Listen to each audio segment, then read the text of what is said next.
Okay, so we know stress is a big part of ergonomics. Stress leads to pain. Stress leads to pain. And we know the number one risk factor around any job is job satisfaction. Some people are unsatisfied with their job. They're getting stress in their job. It leads to problems. So we need to, as OTs, we need to look at it. We need to address it in some basic kind of OT kind of ways. So how do we measure it? How do we assess it? We're going to look at 3 different ways that you can assess stress in the job when somebody's working a job. The MOHO, there's a model of human occupation form, the work. Later in the interview, we're going to look at that in a second. Perceived stress scale, which I think you're familiar with, and then the new one, free factors, which is kind of a simple, kind of fun one to look at. Okay, so the work role interview, this is a version of MOHO. Kielhofer, one of his assessments was around work satisfaction, and tries to get at that connection between work and what somebody perceives around the work. Is it satisfying? Do they enjoy the work?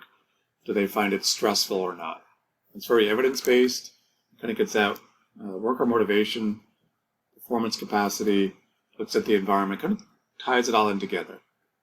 I'm not going to really have the time to do this. Prior years, the students have already done this in your theory and assessment class. This is one of the ones you did. You may have done it. You probably don't remember because you did like a zillion of them. But it's a good one to kind of remember. That worker role interview really gets at worker motivation, worker satisfaction with the job.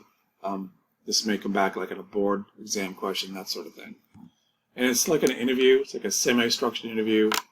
And it kind of identifies influences on ability to return to work based in conjunction with the functional capacity evaluation observation.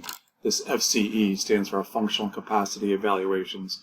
We're going to look at that in depth when we get into job analysis in a few weeks. But it kind of corresponds with that. How motivated are they to get back to work? How much do they like their job, really? That's what it kind of gets down to. So that's kind of a formal, standardized, semi-structured one. That's a good tool to have if you're looking to assess this in the clinic. It gets at the kind of the values, beliefs of the workplace expectations, their interests, their roles, habits or routines, their environment, the objects, persons, events, how they interact with that whole MOHO kind of mindset that you had back in theory and assessment. Another one that's even simpler to do, just perceived stress scale. How stressed are they, right now, working and being injured and all that sort of stuff. Can give you a quick, simple number. You can kind of go back to it and see if they've improved when you've tried some interventions. So I think you guys have done this one before. If you haven't, it's a simple one. I think you can download it online.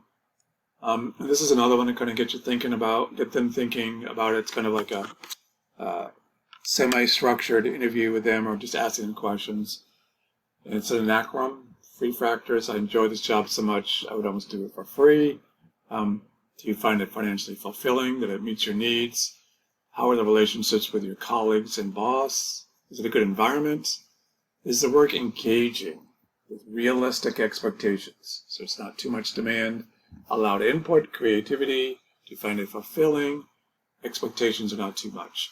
When I think of this, I think of a great example when I was doing home health. Just when I first started doing it, just loved it. It was great. If somebody had paid my bills, I would have done it for free. I just loved the patients, the creativity, the input. We had a great team. It was just all really, really a good thing. So these are kind of 3 quick tools you could use here. All right,